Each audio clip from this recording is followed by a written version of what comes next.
It's not something that's studied a lot, I don't believe. Except by the pioneers. What's that? Except by the pioneers, maybe. Yeah, that's right. But it's of great importance, and I believe by the end of 4 presentations, we will all see how important this is. And I believe we'll also see why Satan has kept it from the forefront. Because I believe it is one of the primary elements that God's remnant will be using to reach the world. And that is our unique Adventist prophetic method.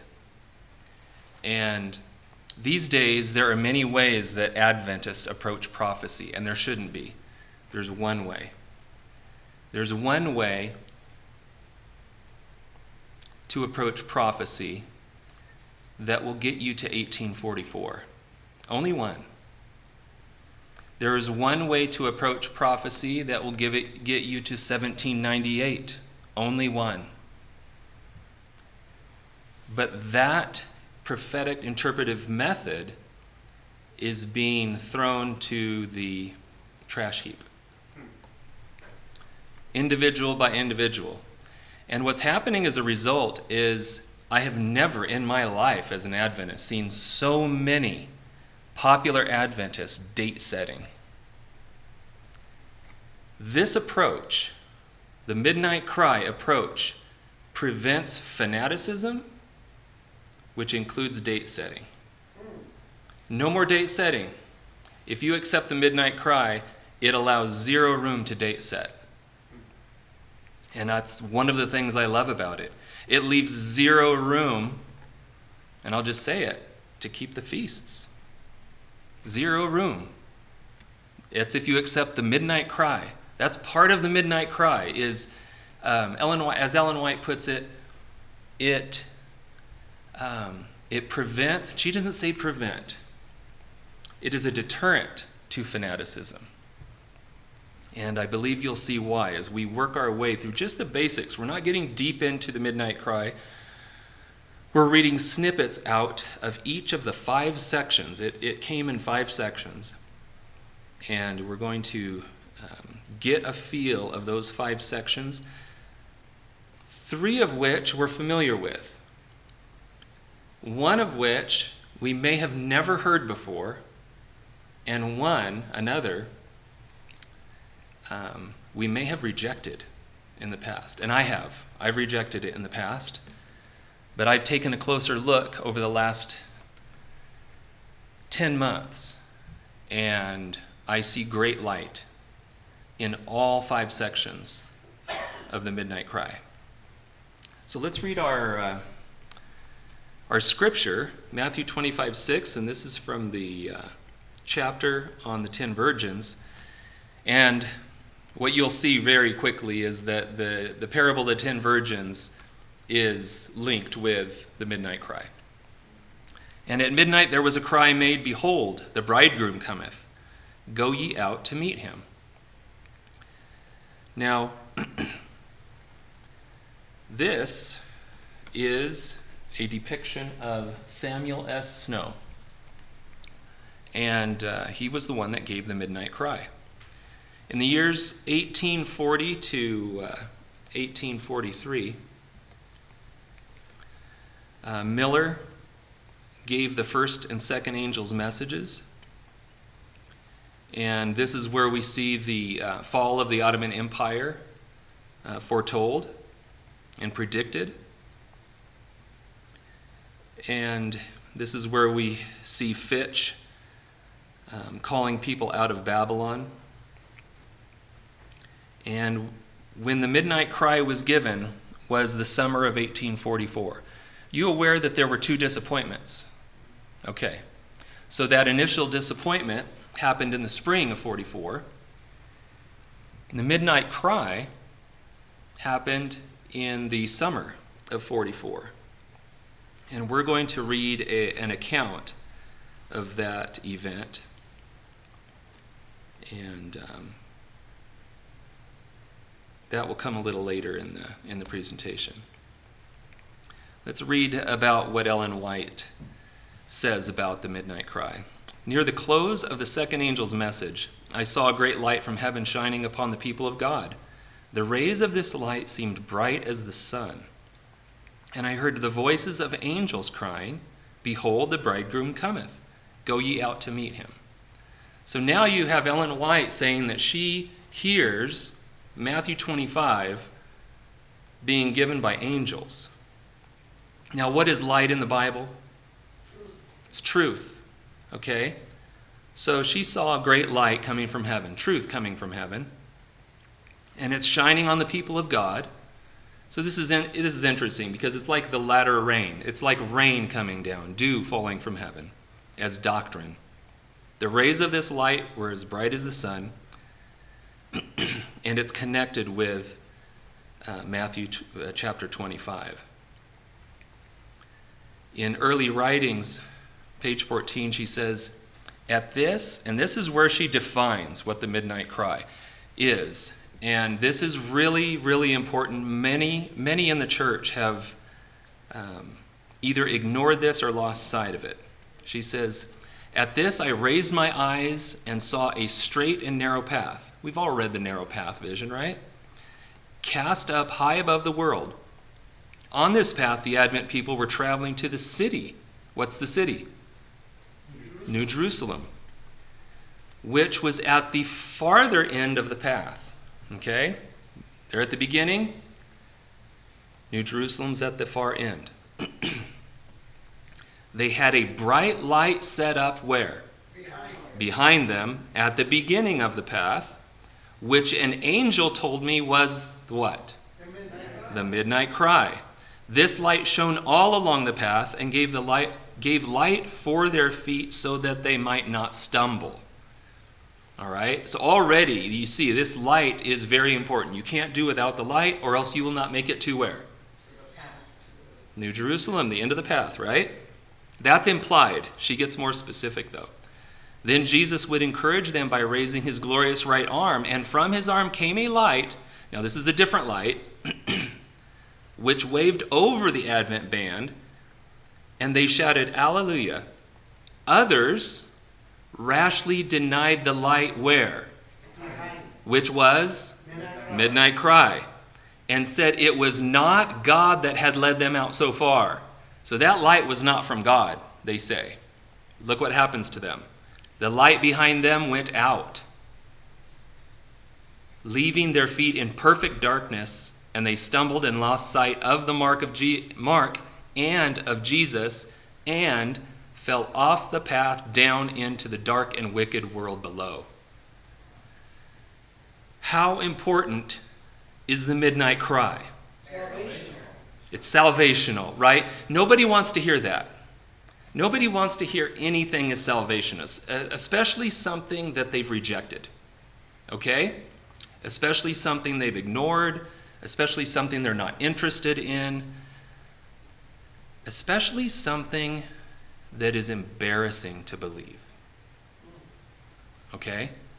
Sometimes when a doctrine is ridiculed or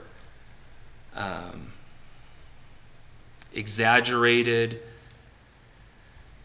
painted in a bad light, it's embarrassing to believe it, even if you know it's truth. It should not be embarrassing to believe this truth.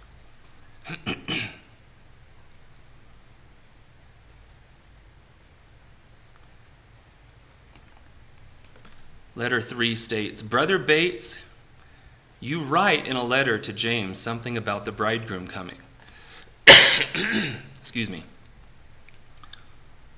As stated in the first published visions, by the letter, you would like to know whether I had the light on the bridegroom coming before I saw it in vision.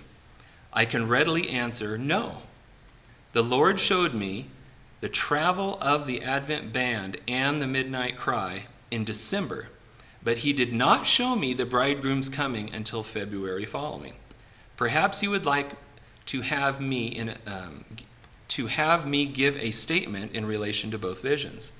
At the time I had the vision of the midnight cry, I had given it up in the past and thought it future, as most of the band had. So Ellen White, at this point, hadn't been clear on whether or not the midnight cry was something in the future or whether it was something that they had in the past, okay? It's really, I like reading things like this because it shows the humanity not only of the prophet, but everyone around her. They were figuring these things out, they were studying them out, and they were open to correction. Now listen to how this develops.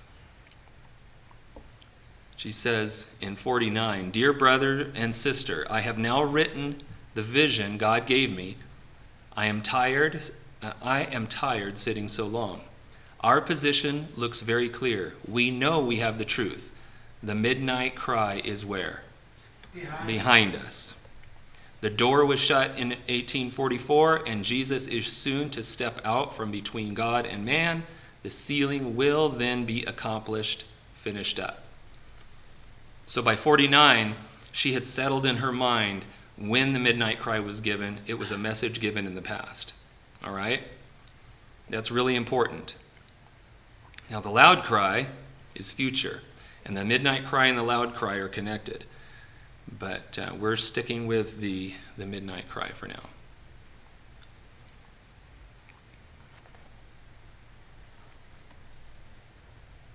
Great Controversy 398 says, "The preaching of the first angel's message and of the midnight cry tended directly to repress," that's the word, "repress fanaticism and dissension. Those who participated in these solemn movements were in harmony. Their hearts were filled with love for one another and for Jesus, whom they expected soon to see. The one faith, the one blessed hope, lifted them above the control of any human influence and proved a shield against the assaults of Satan."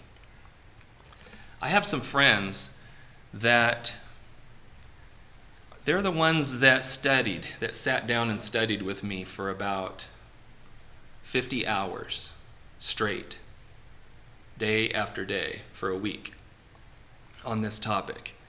And recently, they had a training session at their place of ministry. His claim is that this is the first time that the midnight cry has been preached clearly since 1844 at his location. And let me share with you some of the things that happened during the week that they shared this message. I believe 2 heart attacks, spinal meningitis, 2 ATV accidents that happened simultaneously over a kilometer apart, inexplicable.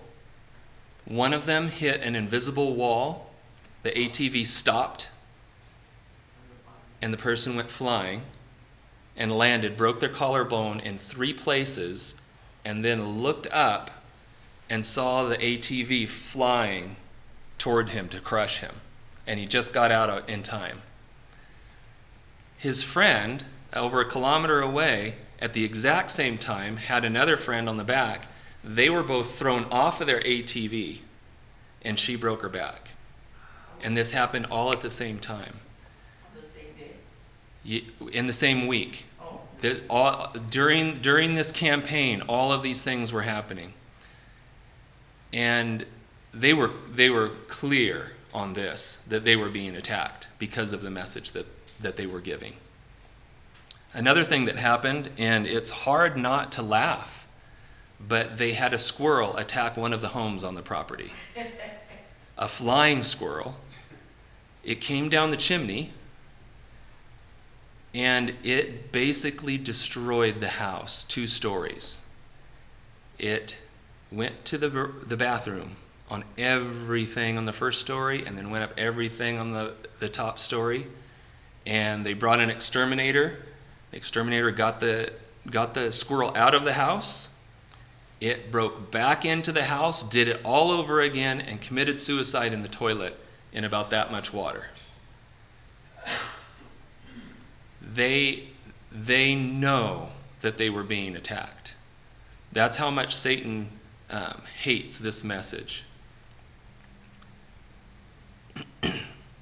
What's really interesting, though, is they are very, very knowledgeable in medical missionary work. And one of the heart attacks, the most serious heart attack, they gave, what did they give? They gave cayenne pepper to the individual and stopped the heart attack. And when they got her to the hospital, they ran tests and they confirmed that she had a massive heart attack.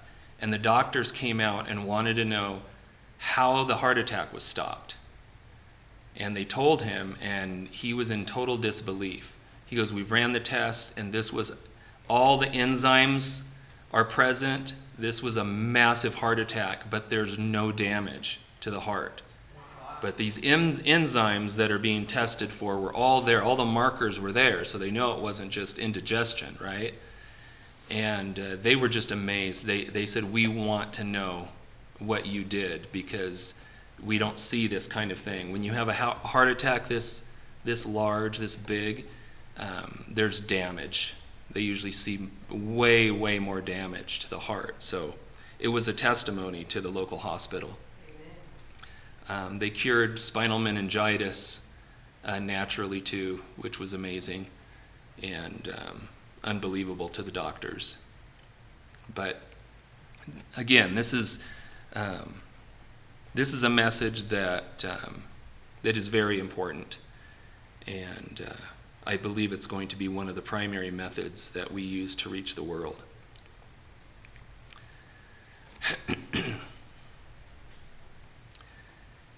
Those who participated in these solemn movements were in harmony. I'm going to read this last part again. Their hearts were filled with love for one another and for Jesus, whom they expected soon to see.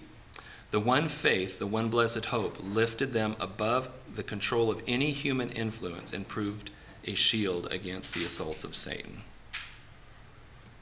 And they were definitely assaulted by Satan that week. All right. So this is an account of when the midnight cry was given. Now, the actual date of the midnight cry being given, Samuel Snow gave it shortly before this. So this was not the first time, but this is our most vivid account, and it was the same message. So this is where we cite from. So the battle went on until July 1844, when the greatest camp meeting that was ever held by Adventists assembled at the same Exeter, New Hampshire. It was reported that there were 3,000 in that encampment. It was held in the woods, in the open, no cloth pavilion for the camp services, but plenty of seats. On Sunday forenoon, Elder Joseph Bates was preaching when a man came riding at full speed into the camp, placed his horse where they kept their stock, then came into the audience and seated himself by the family of Elder John Couch. And with open Bible, in a whisper, explained to them the cause of their disappointment and the midnight cry that was now due. Brother Bates was using an illustration of their course in patient waiting, his experience on nearing on nearing home on a sea voyage after a long absence. The power of God came upon Sister Couch as she arose and beckoned to Brother Bates. He said, "Sister, what is it?" She replied, "What you are saying is all very good, but there is a man who has light on the midnight cry." Can you imagine that? A camp meeting with 3,000 people in the woods, and Bates is preaching. And a woman gets up in the front and says, "This is all great what you're preaching, but this man has a message." What do you think Bates did? "Oh, well, let's talk about it at potluck." No? Yep. Well, said Brother Bates, then let him come up here on the platform and give it to the people. And he sat down. And he sat down. The minister who thus walked to the stand was S.S. Snow, who in a few sentences gave them the path of his midnight cry message. Elder James White was in that audience. I was not there, but got my light on the subject from those who were there. So now we're going to actually read from the account. I like reading this type of record. How many of you have ever read out of the General Conference daily bulletins from like 92, 93, 95? I love it because it has this question-answer thing. You know, Jones will be preaching and he'll say, who is the teacher of righteousness? And then it says crowd response, Jesus Christ, right? And things like that. It's like you feel like you're there when you're reading these responses and these questions back and forth. And I feel the same with this. So Brother Snow thus questioned them. Where are we in our Advent experience? And this is all key. This is what made the midnight cry click in 3,000 minds, is this interchange or exchange.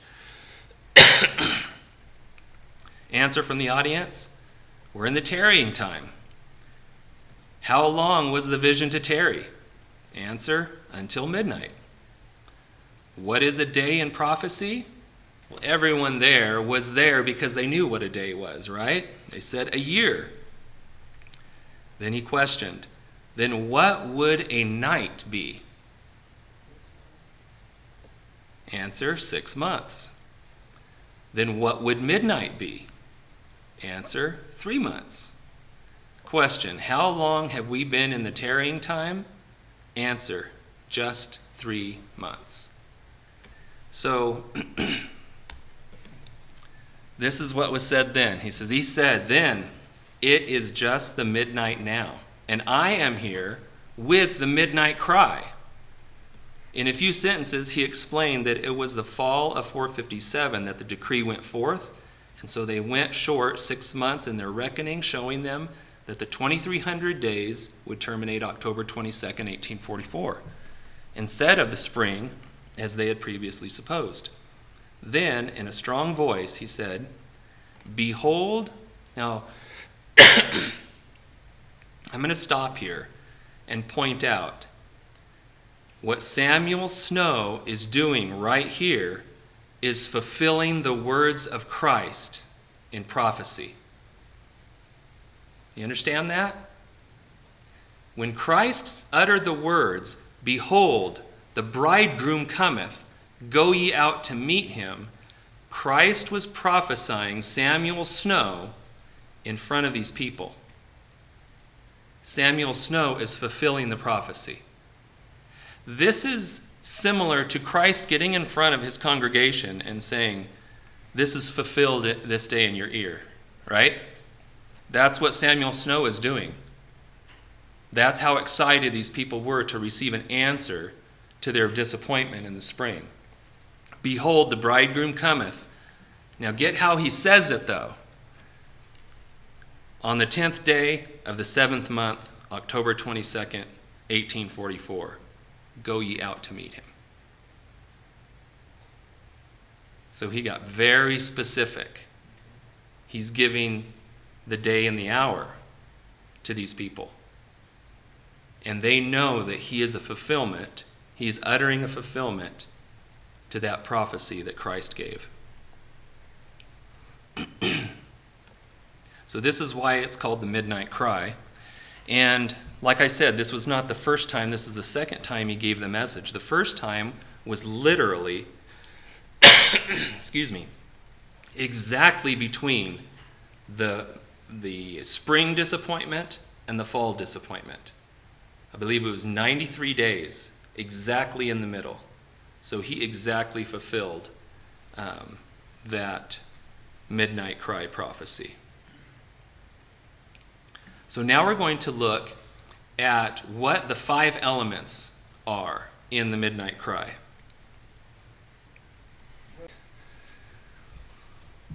All right.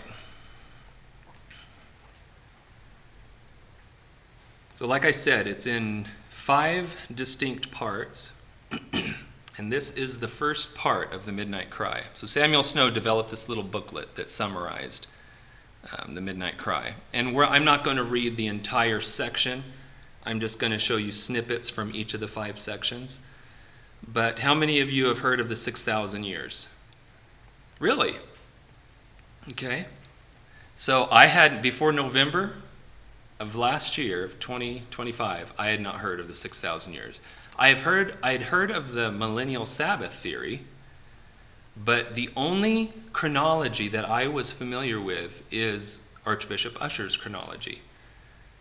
So do you know when Archbishop Usher claims that the earth was approximately created? Usher is 4004 BC. So that's where we get that date. We get it from Usher. He was an Anglican priest. And so most of the chronologies are based on Usher's numbers. And most date setting today is based on Archbishop Usher's numbers. So when you hear Adventists say, well, one of the popular ones is that creation was 4004 BC, but the fall didn't happen for like 35 years after that. And so really that's when we should be reckoning the 6,000 years, is when the fall was. And if you go 6,000 years after the fall, then we're going to be approaching 6,000 years in our future. 2035, 2037, 2032, 2031. That's why there are so many date setters saying that we're approaching the 6,000 years, right? And that's just producing fanaticism. But what does the Midnight Cry do? Yes, it does. It's a deterrent to the fanaticism. So this 6,000 years that Snow is teaching is not like Usher's. His chronology, I believe, is far more accurate, and I believe we can demonstrate it over this weekend. But I've gone and taken the chronology. If you go to revelation.org, in the resource section, in the charts section, I've got a PDF that has every date, every age following from 457 BC back to creation. And that was one of the presentations I could have given you, but it's a little more monotonous than some of these, but I'll just read this section and you'll get an idea. The period of the time allotted for this world in its present state is 6,000 years, at the termination of which commences the great millennial Sabbath, spoken of in Revelation 20, and which will be ushered in by the personal appearing of Christ and the first resurrection. According to Usher's chronology, so now he's contrasting his with Usher's, which is commonly received, the Christian era commenced in the year of the world 4004. But Usher has lost the time of the judges, 153 years. From the division of the land of Canaan to the beginning of Samuel's administration, he gives but 295 years. Whereas Paul in Acts 13:20 gives us about the space of 450. From the book of Judges, we obtain 430 years, and Josephus gives us 18 more for the elders and the anarchy. Before any judge ruled, this added to 430 make 448, which agrees with Paul, supposing him to have spoken in round numbers. The difference between this time and that given by Usher is 153 years, and would be added to the age of the world, making the commencement of the Christian era 4157. That's 4157 BC. So Samuel Snow puts the creation of the world at 4157 BC. Now that seems real arbitrary, right? It's not arbitrary. And tomorrow we'll see why it's not arbitrary, why it fits like a glove.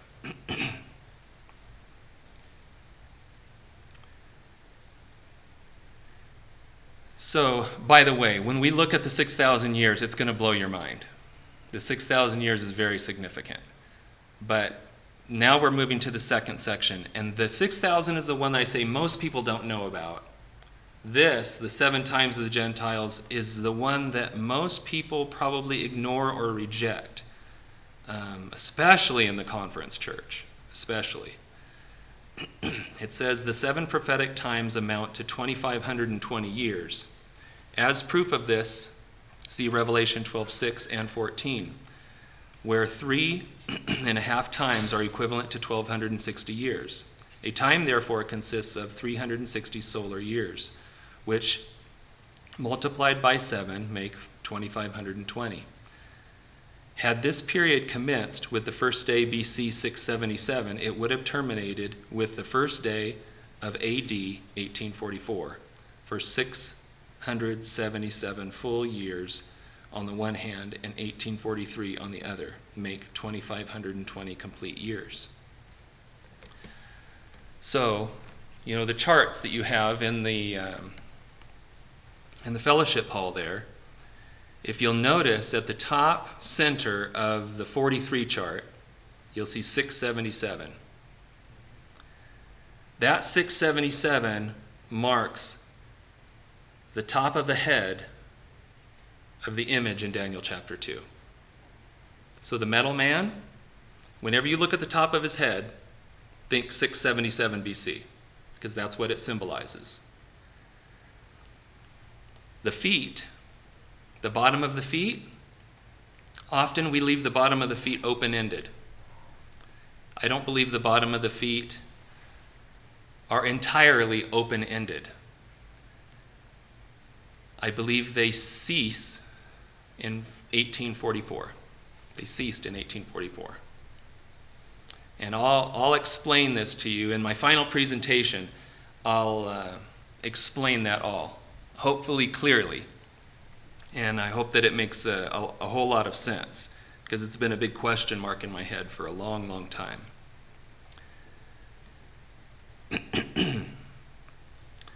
But what we're going to see, I'm going to spend a lot of time on this one, because this is the controversial one, and I don't want to just force it down your throat. What I want to do is take the primary reason that many people believe in this 7 times, and even though I have evidence, not proof, but I have very good biblical and spirit of prophecy evidence that it is valid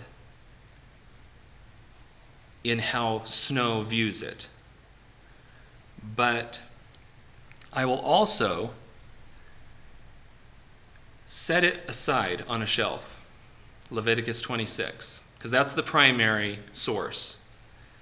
I'll set that aside, and I will show you instance after instance after instance elsewhere in the Bible that validates the 7 times without Leviticus 26 at all. It's everywhere. It is everywhere. And it doesn't just have to do with the punishment of Israel. And this is how this was presented to me years ago. It's that this is all based on Leviticus 26, and it was when Israel was punished, and that it represents the humbling and the punishing of Israel. And that's it. That's how it was taught to me. And that it's another witness for 1844. Because it does. It goes from 677 to 1844. It leads you right there. It's another witness for 1844. And my response was always, I don't need another witness for 1844. I've got the prophet Daniel, and I've got Ellen White. But it goes way deeper than that. It doesn't have to, it is not primarily about the punishment of Israel. And that became key in me seeing it in a very different light. It has everything to do with Christ. And that's what opened my eyes. Is that this is a doctrine that points us to Christ, and it reminds us who Christ is to us. And so I hope that I'm able to convey that clearly this weekend and this Sabbath.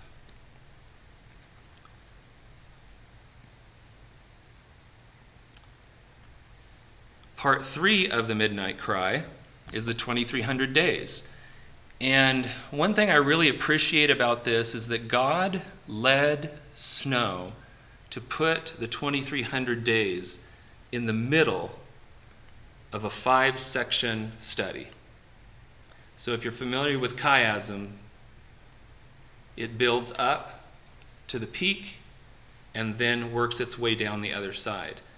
The center of this study is the 2300 days. The center of the study is not the 2520. It's the 2300. That is key, and that will always be key. It will never be overshadowed by any of the other dates. The 2300 days of Daniel 8:14 are given as the length of the vision contained in that chapter. The ram is Medo-Persia, the goat is Grecia, the little horn, which waxed exceedingly great, is Rome. From the 2nd to the 7th chapters of Daniel, we learn that Rome will come to its end when the Ancient of Days comes. The judgment is set, the Son of Man comes in the clouds of heaven, and the God of heaven sets up an eternal kingdom. So that's pretty straightforward. And most of it, well, no, I can't say most of Adventism. A good number of Adventists accept the 2300 days.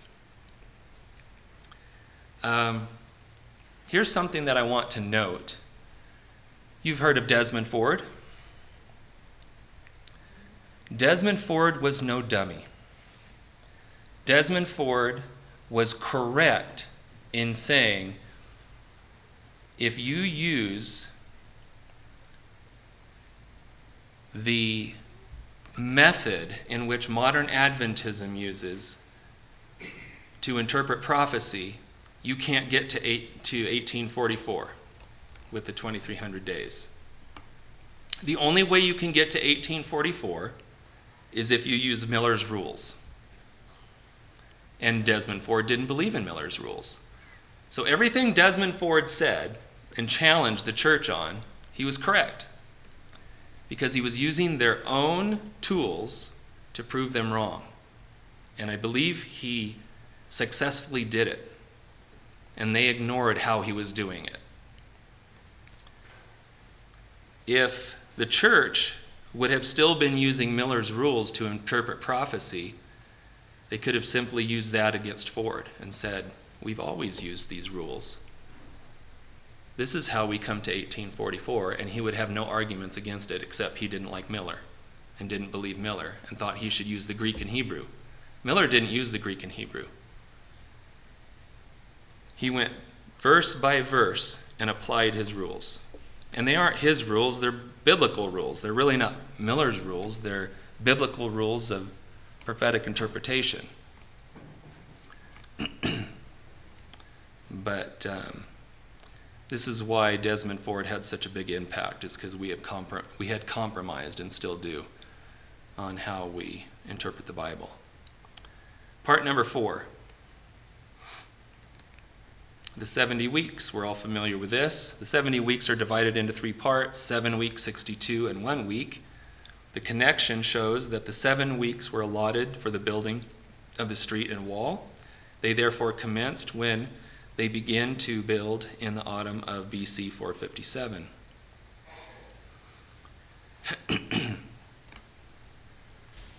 So this is pretty straightforward. One thing that I will show you tomorrow is something that I had never seen before, and that is how perfect and symmetrical, all of the prophecies in the Bible work together and fit together and connect with one another. I always pictured many of our prophecies being independent sections that verify that the Bible is true by themselves. But what I believe you'll see tomorrow is that they are a perfectly woven web that all fit together. And I can't say absolutely, but I'm comfortable saying that directly or indirectly, all prophecy leads you to 1844. And I know that sounds like a real crazy and bold statement, but wait till you see how all of these prophecies work with one another and how they symbolically mimic one another and all point to the same place, 1844. I always thought there was just one prophecy that pointed to 1844. But all of these things work in harmony and lead you to that one point. And I believe there's a good reason. And Sabbath afternoon, I believe we'll see that reason. And here's our last section. The types. This is one of the elements of the midnight cry that I believe is that antidote for fanaticism. The law of Moses contained a shadow of good things to come, a system of figures and types pointing to Christ and his kingdom. Everything contained in the law was to be fulfilled by him. Jesus says, I think not that I am come to destroy the law or the prophets. I am not come to destroy, but to fulfill. For verily I say unto you, till heaven and earth pass,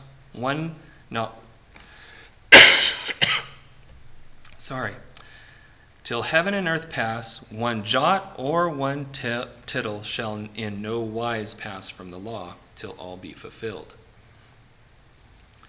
This is why I say, no feast keeping. If you accept the midnight cry, these things have all been fulfilled. There's just one of the feasts that hasn't been, and that's Tabernacles. But what I tell my feast-keeping friends is I actually ask them, how many feasts can you keep as a Jew at one time? And every single time so far, they've said, well, just one. You keep them one at a time. I say, that's correct. I say, what feast are we in right now? And, they think of the calendar, and they're like, well, there aren't any feasts going on right now. I said, you're wrong. There is one feast going on right now. That's the Day of Atonement. Yes, the real deal, right? And I don't think most people don't stop and think. Antitypical means the real deal. We're living in it. And that's what we're going to finish on tomorrow afternoon. We're living in the antitypical Day of Atonement. What date is it? Today. August 21st. Oh, it's October 22nd. So, see, and this is the thing. Ellen White says we're living in the antitypical Day of Atonement. Yes, we have to live our lives, and it's the 21st. But spiritually, we need always be aware that it's October 22nd, 1844. And I believe there's a very important reason why we need to always be aware of that. Because of the charts. You look at the charts. The charts tell you that you're living October 22nd, 1844, today. Ellen White says we're living October 22nd, 1844, today. I believe there's a story in the Bible that has taught us all along that we'll be living October 22nd, 1844 until something very, very special happens. And we were told about it in the Old Testament, and they lived in that day until something happened, and we're living in this day till something happens. and it'll be perfectly clear to you what has to happen, and then we get to move on to October 23rd. But not until it happens. And again, that's going to be tomorrow afternoon's presentation.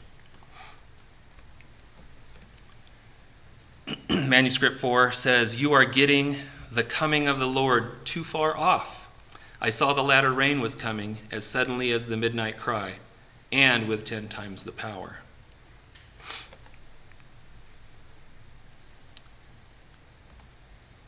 And we'll finish with Revelation chapter 18. "And after these things I saw another angel come down from heaven, having great power, and the earth was lightened with his glory. And he cried mightily with a strong voice and said, Babylon the Great is fallen, and has become the habitation of devils, and the hold of every foul spirit, and a cage of every unclean and hateful bird. For all nations have drunk of the wine of the wrath of her fornication, and the kings of the earth have committed fornication with her, and the merchants of the earth are waxed rich through the abundance of her delicacies. And I heard another voice from heaven saying, Come out of her, my people." You know, William Miller and his associates, I believe, could not have preached the first and second angels' messages if they did not believe like you and I do about the personality of God. You know, in 1822, Miller was a Trinitarian.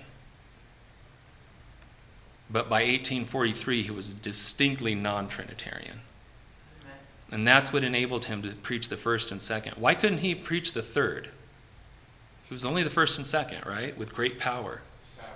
It was the Sabbath. He didn't have the Sabbath, the commandments of God. I believe if you reflect and study how many times Ellen White said the first 50 years, it will become clearer and clearer to you that she means everything in those first 50 years. Those first 50 years include the years 40 to 44. And when she says things like, the light that was behind on the narrow path is the midnight cry, and if we reject the midnight cry, our feet will be left in perfect darkness and we will fall off the path. It's so obvious that it's a salvational issue. It's a salvational thing. If we don't understand what the midnight cry is and the importance of it, we will have missed out on our prophetic foundation. And we won't have that message to give to the world. I'm absolutely convinced that we need to familiarize ourselves with this message. And not only that, we need to live the experience of those pioneers. As we learn these things, we, to an extent, will experience what they went through. We'll experience the joy that they felt when all the pieces started coming together for them. And I believe that's what we need to do. If we continue to set these things aside, I believe God will raise a people that will take those first 50 years seriously. And they'll give the message instead of us. And I don't want that to happen. There have been elements of this message that have ignored for far too long. And so I'm just excited to have the chance to share with you the things that lit a fire in my heart.